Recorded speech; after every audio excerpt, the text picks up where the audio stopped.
Hey guys, welcome back to my channel AR anime world. I hope आप सभी लोग बहुत अच्छे होंगे। और आज मैं एक्सप्लेन करने जा रहा हूँ बुक ऑफ एस्पर का एपिसोड 507। और जिन लोगों ने पिछला एपिसोड नहीं देखा है तो मैं उसकी लिंक डिस्क्रिप्शन में दे दूंगा, तो वहाँ से जाके देख सकते हो। जिन लोगों ने चैनल को सब्सक्राइब नहीं किया, सब्सक्राइब कर लो, लाइक कर दो, शेयर कर दो। बिना किसी देरी के वीडियो को स्टार्ट करते हैं। तो इस एपिसोड के स्टार्टिंग में जूफेन कहता है, मुझे नहीं पता कि मेरे साथ अभी क्या हुआ था, और जस्ट मुझे अभी ऐसा फील हुआ कि मेरा दिल बहुत तेजी से धड़क रहा है, और पता नहीं ये क्या था, ये बहुत ज्यादा ही स्ट्रेंज था। और फिर यहीं पे सीन कट हो जाता है। फिर हमें एक कोर्ट यार्ड का सीन दिखाया जाता है। वहाँ पर एक हैंडसम यूथ खड़ा होता है और उसने ब्लू कलर का रोब पहना था। वो आदमी किसी से कहता है, ये जगह इतनी भी बुरी नहीं है, जहाँ पर हम लोग ट्रेनिंग करते थे उससे तो बहुत ही अच्छी है। और फिर हमें एक और यूथ को दिखाया जाता है जो कि ग्रे कलर के कपड़े पहने हुए था। और फिर ये आदमी कहता है, मेरा तो यहाँ पर सोने का मन कर रहा है। और फिर जो ब्लू क्लोथ्स वाला बंदा था वो कहता है, क्या तुम हमेशा ऐसे लेजी रहना चाहते हो, और ये एक लाइफ है, और तुम जैसे फ्रीक लोफर मुझे रिप्लेस करना चाहते हैं वेस्टर्न लैंड के बेस्ट टैलेंट को, और वो भी इस कंपटीशन में। मैं इस पर कैसे ही विश्वास करूं। और फिर जो ग्रे क्लोथ्स वाला बंदा होता है वो कहता है, बड़े भाई आप परेशान मत हो, मैं आपसे फाइट नहीं करूंगा। और फिर ये कहकर उसकी बॉडी से बहुत बड़ा एक्सप्लोजन होता है और उसके आसपास जितने भी फर्नीचर्स वगैरह रखे थे सब राख में बदल जाते हैं। और फिर जो पहला आदमी होता है वो कहता है, अब क्या गलत हो गया। फिर जो ग्रे क्लॉथ वाला जूनियर ब्रदर होता है वो कहता है, मुझे नहीं पता कि अभी क्या हुआ, और मुझे जस्ट ऐसा फील हुआ कि मेरा ओल्ड एनिमी यहीं कहीं आसपास है। और फिर यहीं पे सीन कट होता है। हमें फिर गोई को दिखाया जाता है। वो कहता है, जूफेन क्या हुआ और क्या तुम ठीक हो। इस समय सभी लोग बहुत ज्यादा नर्वस थे और चिंता के साथ जूफेन को देख रहे थे। और फिर तभी जो जूफेन होता वो एक लंबी सी सांस लेते हुए कहता है, कुछ भी नहीं, बस कुछ फील हुआ था, और ऐसा लगता है कि डबल ड्रैगन गैदरिंग हम लोगों के लिए इजी नहीं होने वाला है। और फिर जो फिंडियन होता है वो कहता है, मुझे नहीं पता कि अभी तुम्हारे साथ क्या हुआ, पर तुम मुझे बता सकते हो। और जो डबल ड्रैगन गैदरिंग है इसमें वेस्टर्न लैंड के ग्रेटेस्ट पावर आते हैं, और अगर ये इजी होगा तो बहुत ज्यादा ही स्ट्रेंज होगा, और यहाँ पर कोई भी नहीं, इवन सुपीरियर 3 सेक्ट भी नहीं, अपने गोल्स को इजिली अचीव नहीं कर पाते हैं। और फिर फिंडियन हंसते हुए जूफेन के शोल्डर पर हाथ रखते हुए कहता है, तुमने जो हमारे सेक्ट के लिए किया है हम लोग उसके लिए बहुत ज्यादा थैंकफुल हैं,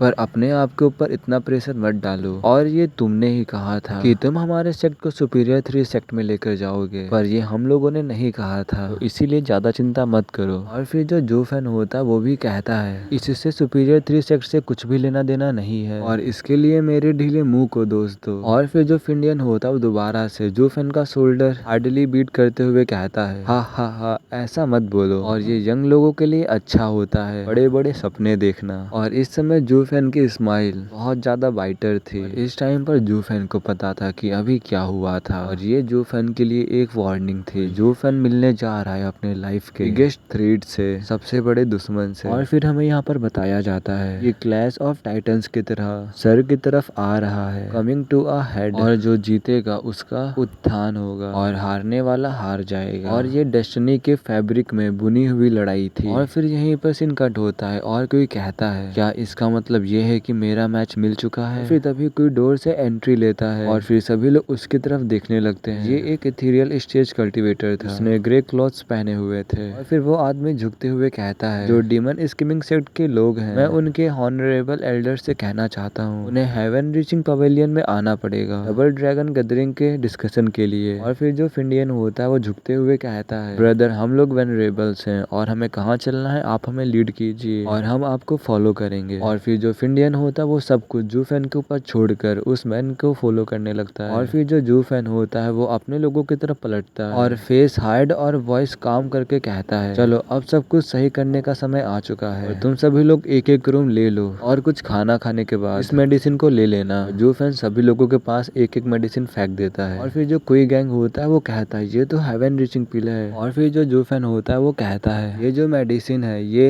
हील करती है मेरिडियंस को और रिन्यू करती है लाइफ, बट ये जॉम्बी पिल का एंटीडोट भी है और इसको लेने से बॉडी ट्रांसफॉर्म हो जाती है। और फिर कोई गैंग जूफेन से पूछता है, पर मास्टर आपने कहा था इसका सिर्फ एक बार ही यूज होता है और इसे दोबारा नहीं ले सकते हैं। फिर जो जूफेन होता है वो कहता है, इसका इफेक्ट सिर्फ एक ही बार काम करता है और ये पॉइजन को रिमूव कर सकता है। इस बार जो तुम्हारा प्रोग्रेस होगा वो भी बहुत कम होगा, ना कि पहले हुआ था उससे बहुत कम होगा। सभी लोग जूफेन की बात सुनकर सर हिलाते हैं। फिर वो लोग उस पिल को लेकर सभी लोग अपने अपने चैम्बर्स में चले जाते हैं। और फिर जो जूफेन होता है डिफेंसिव एरे को सेटअप कर देता है। और फिर तभी वहाँ पर नॉक करने की आवाज जाती है और ये आवाज दरवाजे से आई थी जैसे कि पहले आई थी। और फिर जो जुओ फैन होता है वो कहता है जो वेनरेबल्स है वो लोग यहाँ से जा चुके हैं हेवन रीचिंग पवेलियन के लिए। और फिर जब जुओ फैन वहाँ पर देखता है तो वहाँ पर कोई भी लड़का नहीं खड़ा होता है उस डोर पर, और वहाँ पर 2 वुमेन खड़ी होती हैं। वो लोग जू फैन को देख के स्माइल कर रही होती हैं। और फिर जो जू फैन होता है उन्हें देखकर कहता है सॉन्गर, योंगनिंग, तुम लोग यहाँ पे क्या कर रहे हो? और अब तुम लोग ये मत कहना कि तुम लोग भी डबल ड्रैगन गैदरिंग को ज्वाइन करने के लिए आए हो यहाँ पर। ये सुनकर वो दोनों हंसने लगती हैं। और फिर जो योंगनिंग होती है वो कहती है हम लोग तुम्हारे जैसे नहीं हैं जो कि जंकी की तरह फाइट करता हो, और सिर्फ हम लोग यहाँ पर देखने के लिए आए हैं। फिर जो जू फैन होता है वो कहता है क्या देखने के लिए? और फिर जो सॉन्गर होती है वो कहती है जो डबल ड्रैगन गैदरिंग है वो डिसाइड करेगा पोजीशन ऑफ 9 सेक्ट और उनके रिसोर्सेज और उनकी टेरिटरी को डिसाइड करेंगे, और हर एक नेशन से सेंड किया जाता है एक डेलीगेशन को, और जो कि अंडरस्टैंड करेगा इन चेंजेस को उनके फ्यूचर के लिए। और तुम एग्जांपल के तौर पे डीमन स्कीमिंग सेक्ट को भी ले सकते हो। अगर तुम लोग मिडिल 3 सेक्ट में आ जाते हो तो फिर तुम लोगों को बहुत ज्यादा ही टेरिटरी ऑफर की जाएंगी और बहुत ज्यादा रिसोर्सेज भी, और तुम्हारे अंडर में होल एम्पायर होगा। और फिर जो जू फैन होता है वो कहता है इसीलिए जो डीमन स्कीमिंग सेक्ट था इस टूर्नामेंट के लिए इतना ज्यादा परेशान था, और वो लोग इस टूर्नामेंट के लिए कुछ भी देना चाहते थे, और इसका मतलब ये है कि उन्हें मिलेंगे बहुत ज्यादा amazing reward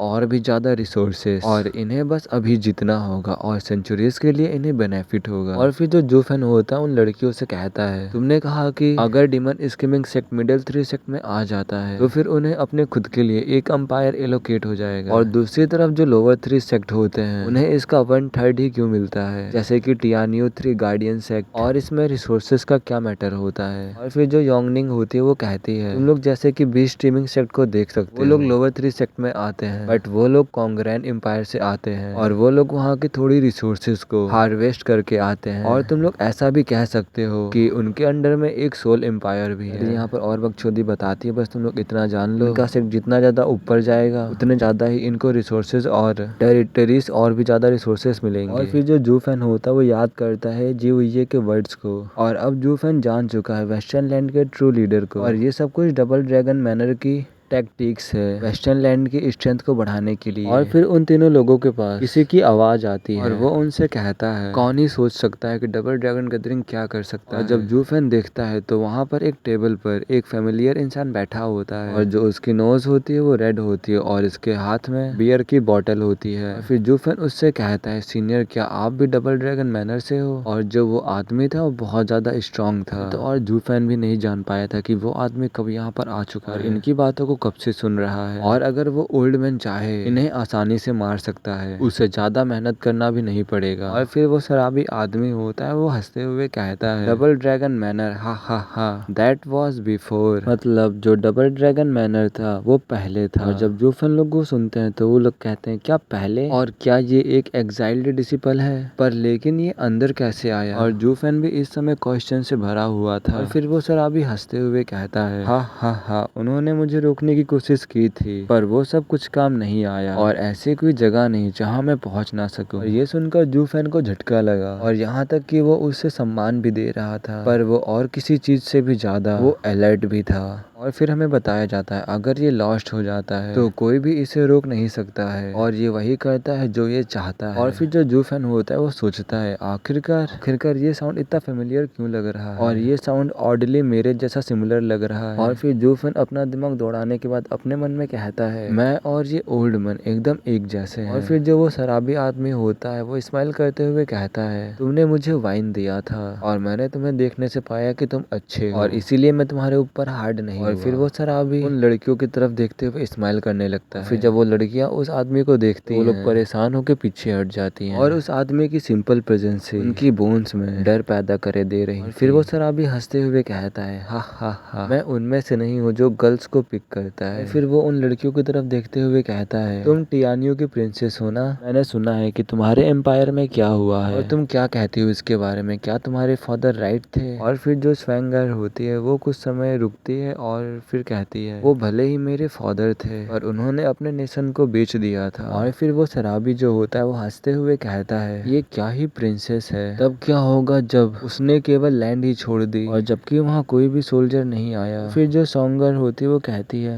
is not that the same. और फिर वो शराबी फिर से कहता है दुश्मन का हमला केवल लूट मार और कत्ले आम करने के लिए होता है पर कुछ लैंड को देने से ये सब कुछ नहीं होता है। और फिर भी जमीन शाही परिवार की है और आम आदमी का इसमें कोई भी हिस्सा नहीं और मास्टर के बिना कॉमन पीपल को अपने मास्टर के लिए कड़ी मेहनत करनी पड़ेगी। और क्या अब तुम्हें इसमें कुछ अंतर दिखा? और जीते या हारे वहाँ की जनता को सेम ही भुगतना पड़ेगा। और ऐसा कहा जा रहा है कि डबल ड्रैगन मैनर, सेक्ट और यहाँ तक कि एम्पायर्स ये सब कैटल को रेज करने के लिए कर रहे हैं ताकि वो अपने थके हुए शरीर से खून और मजा चूस सके। और जो वो तीनों लोग थे, जूफिन और दोनों लड़कियां, वो तीनों लोग एक दूसरे की ओर देखने लगते हैं ये सुनकर। और फिर तभी जो जूफिन होता है वो कहता है जो डबल ड्रैगन मैनर है वो ऑफर करता है stability of western land, powers and guarantees growth. और कोई कह सकता है क्या ये प्रतिभा का एक नमूना है? और क्या इन्वेडर्स की वजह से वेस्टर्न लैंड कमजोर नहीं हो जाएगी और तब लोगों का भाग्य इससे भी बदतर होगा? और फिर जो वो शराबी होता है वो चिल्लाते हुए कहता है बुलशिट, ये एक एक्सक्यूज से ज्यादा कुछ भी नहीं है। ये लोग इसके बाद सिर्फ गार्ड करेंगे सेक्रेट माइंस को। और ये लोग ऐसे ही इन सब चीजों के बारे में और बातें करते हैं। फिर जो शराबी आदमी होता है अपने हाथों को फ्लिक करता है और फिर कहता है सॉरी, मैं अपने आप को भूल गया था, हर समय मैं इसके बारे में ही बात करता रहता हूँ, मुझे इससे छुटकारा पाना है। और मैं अभी सोच रहा हूँ वेस्टर्न लैंड के बेस्ट के बारे में और एक हार्ड और हैवी कॉन्फ्लिक्ट के साथ प्रॉस्पेरिटी और पीस से भरा हुआ। सब कुछ चेंज हो गया सिर्फ एक मीटिंग से। फिर जो योंगनिंग होती है वो कहती है ये एक वुमेन तो नहीं। फिर जो वो शराबी होता है वो कहता है लड़की, आखिरकार तुम्हें कैसे पता? फिर जो योंगनिंग होती है वो प्राउड से कहती है वुमेन ही मैन को चेंज कर सकती है। फिर जो वो शराबी होता है वो चीयरफुल स्माइल से कहता है हाँ वैसे तुम लड़कियों को कुछ ज्यादा ही पता है और तुम लोगों ने कितनों को चेंज किया है। फिर जो योंगनिंग होती है वो कहती है तुम मुझे ऐसे बदनाम नहीं कर सकते, मैं बहुत ज्यादा इनोसेंट और मैंने किसी को भी चेंज नहीं किया है। और ये सब कुछ वो जूफेन की तरफ देखते हुए कह रही होती है। फिर जो जूफेन होता है वो कहता है आप इसे इग्नोर करो। और फिर जो वो शराबी आदमी होता है वो अपनी पुरानी यादों को याद करते हुए कहता है जब मैं एक यंग आदमी हुआ करता था मैं डिग्निटी और एलिगेंस के साथ वर्ल्ड में ट्रैवल किया करता था, पर एक बार उससे मिलने के बाद मैं बार बार उससे मिलने लगा और वो फुलिश नेओ प्रिंसेस ने ट्रैप कर लिया सेकुलर वर्ल्ड में। मैंने पाया कि वो लड़की मोस्ट पिटीफुली फुलिश गर्ल थी और वो ऐसी प्रिंसेस थी जो अपने ही लोगों के ऊपर चलती थी। और फिर जो जूफेन होता है वो कहता है सीनियर, आखिरकार ये कैसी ही लड़की है और इन जैसी लड़कियों से हमारी ह्यूमन सोसाइटी को खतरा है और इससे वो लोग एक दिन मर जाएंगे। और अगर मैं आपकी जगह होता और मैं उस लड़की के चक्कर में नहीं गिरता और उसे हर एक जगह से काट देता। और फिर जो शराबी आदमी होता है वो कहता है और एनीवे मेरे लिए तुम्हारे इंटेंशंस क्या होने चाहिए? और फिर जो जूफेन होता है वो अपने मन में कहता है ये अभी भी उसके लिए गिरा है। और फिर जो वो शराबी होता है वो प्यारी सी आवाज में कहता है जो लड़कियां होती हैं वो वाटर की तरह होती हैं और समटाइम्स मेंस को उनकी जरूरत होती है जिससे कि वो कंफर्ट हो सके। और बहुत सारे ओकेशंस में उसके फुलिश और नेव एटीट्यूड ने मेरे लिए बहुत सारे ट्रबल्स खड़े कर दिए। और अगर इसके बारे में सोचा जाए ये सब कुछ मैटर नहीं करता और ये मेरी फॉल्ट भी नहीं है और मैं बहुत ज्यादा ऑसम था, मैं ये सोचता था कि वो मेरे लिए बर्डन है। और फिर उस शराबी को रियलाइज होता है कि जो उसकी जितनी भी पावर है वो लिमिट तक आ चुकी है और वो फाइट करना चाहता था उन स्कीमिंग गेजर से जिनसे वो अभी तक नहीं कर पाया था। और उस शराबी की जो आंखें होती हैं वो खून से भर जाती हैं और वो बताता है कि इस साल उसके नेबरिंग किंगडम ने उस लड़की के होमलैंड पर अटैक किया था और ये अपने पीछे की स्टोरी बताता है क्या हुआ था, तो वो मत ही जानो। और अगर मैं उसको बताने लगा तो अगला एपिसोड भी वो बताने में चला जाएगा। तो फिर जो ये शराबी होता है जूफेन से बात करके चला जाता है और फिर कोई कहता है क्या 3 डेज में, मे बी शायद 3 दिनों में डबल ड्रैगन गैदरिंग स्टार्ट होने वाली है। ये फिंच ने जूफेन को बताया था और अब फिंच और जूफेन की आई सिर्फ डोर पर थी जिसमें डिसिपल्स थे। और फिर जो जूफेन होता है वो कहता है वो लोग थोड़े बिजी हैं, क्या आप लोग थोड़ी देर के लिए रुक नहीं सकते और हमारे पास समय की काफी कमी है। और फिर जो फिंडियन होता है वो गुस्से से कहता है तुम चाहते हो कि हम 3 छोटे लोग योग्य लोगों से भरे कमरे का मन बदल दें। और अब तुम्हारे पास समय की बहुत कमी है और तुमने इन पिछले दिनों में क्या किया और हमने तुमसे कहा था कि उन्हें ठीक कर देना और तुमसे ये भी नहीं हुआ। और फिर जो जूफेन होता है वो कहता है अब सब कुछ सिर्फ लक पे डिपेंड करता है। और फिंडियन आउटरेज में बहुत ज्यादा गुस्सा होते हुए कहता है जूफेन तुम लीडर हो डीमन स्कीमिंग सेक्ट के, तो वैसे ही एक्ट किया करो और कैसा लक। और अब तुम मुझे ये मत बताना तुमने इसके लिए कोई प्लान ही नहीं बनाया। और आखिरकार तुम इन लड़कियों से क्या डील कर रहे हो और ये यहाँ पर अभी तक क्यों है और क्या लीडर ऐसा ही करता है। और इस टाइम पर जूफेन के अंदर और जूफेन की कैलकुलेशन के अनुसार इन्हें 3 दिनों में वापस आ जाना चाहिए, पर हालांकि इसकी गारंटी कोई भी नहीं दे सकता था। और फिर जो जूफेन होता है वो कहता है प्लान यहाँ पर है, तुम सभी लोग यहीं रुको और ज्यादा समय के लिए नहीं क्योंकि मैं अकेले ही अंदर जाऊंगा। फिर जो फिंडियन होता है वो कहता है क्या ये एक तुम्हारे लिए मजाक है, एक नाटक है। और जो फाइट्स होती हैं वो लॉटरी निकाल कर तय की जाती हैं जिसमें एक लोग को एक बार लड़ना होता है। और क्या तुम अकेले ही 10 लॉटरी निकालने जा रहे हो। और फिर जो फिंडगुई होता है वो भी अपने सर को हिलाता है और कहता है हालांकि तुम 10 आदमियों के बराबर हो और रूल्स के मुताबिक तुम बस एक ही बार लड़ सकते हो और ये सब कुछ तुम्हारी रैंकिंग के ऊपर निर्धारित होगा कि हमारा सेक्ट कहाँ पर है। और यही कारण है कि तुम्हारी ताकत शायद ही मायने रखती है और ये सिर्फ ग्रुप बैटल्स के लिए इफेक्टिव है। और फिर जो जूफन होता है वो कहता है डबल ड्रैगन गैदरिंग में बहुत सारे रूल्स हैं और जब सभी लोग गैंग अप होंगे तो क्या ये जल्दी नहीं हो जाएगा। और फिर जो फिंडियन होता है वो कहता है ये पूरे ही सेक्ट का टेस्ट है और इसमें हमारे हाथ बंधे हुए हैं और इसे लक पर छोड़ने के अलावा कोई और चॉइस नहीं है। और जो इस समय जूफेन था वो एकदम रिलैक्स था और जो फिन से वो बस ऊपर वाले से प्रार्थना कर रहे थे उनके डिसेबल सब कुछ अच्छे से कर लें और जल्दी बाहर आ जाए। और फिर जो 3 दिन होते हैं वो ऐसे ही बीत जाते हैं और अभी तक वो लोग बाहर नहीं आए थे और अगर वो लोग चाहते तो उन्हें बाहर खींच सकते थे, पर इसके भी अपोजिट इफेक्ट थे,